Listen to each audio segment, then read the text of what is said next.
ESI একাধিক জায়গায় জলবায়ু স্বাস্থ্যের উন্নত বাড়ছে, এতে করে সমস্যা হচ্ছে রোগীর আত্মীয়রা কী বলবেন বা কী পরিকল্পনা রয়েছে বলছে?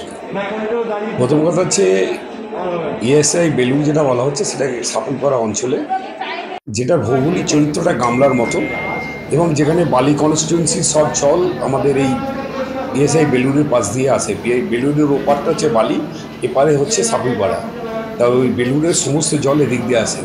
আমরা ইতিমধ্যেই বেলুন স্টেশন থেকে ছেওড়াপোতা খালের একটি হাই ড্রেনের ব্যবস্থা করেছি। বর্ষা এসে গেছে বলে কাজটা কিছুটা হয়ে বন্ধ হয়ে গেছে। আরও একটা আমরা পরিকল্পনা রেখেছি, সেটা হচ্ছে ইএসআই হসপিটাল থেকে চকপাড়া সাপুরপাড়ার মাঝখান দিয়ে এসে ছেওড়াপোতা খালে আমরা জলটাকে নিষ্কাশনের ব্যবস্থা করব।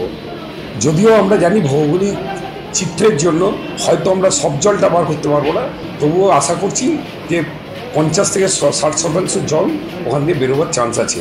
এটা আগামী বছরের মধ্যে কমপ্লিট হয়ে যাবে।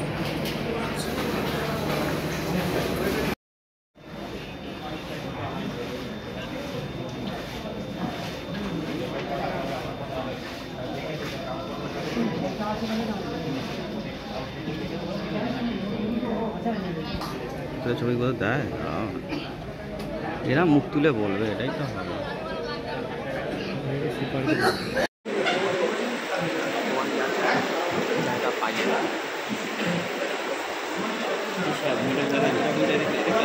চলুন জ্যান্ত আছে না মারা গেছে? সাপটা জ্যান্ত এই মাছ, এটা কি সাপ?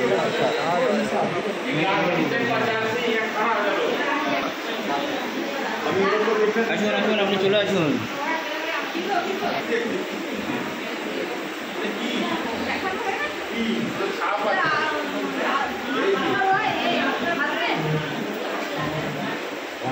ও মেয়ে পুলিশ স্যার, সেদিন ওরা হাটটা নষ্ট করে ছবি তুলে নড়াচড়া করবেন না।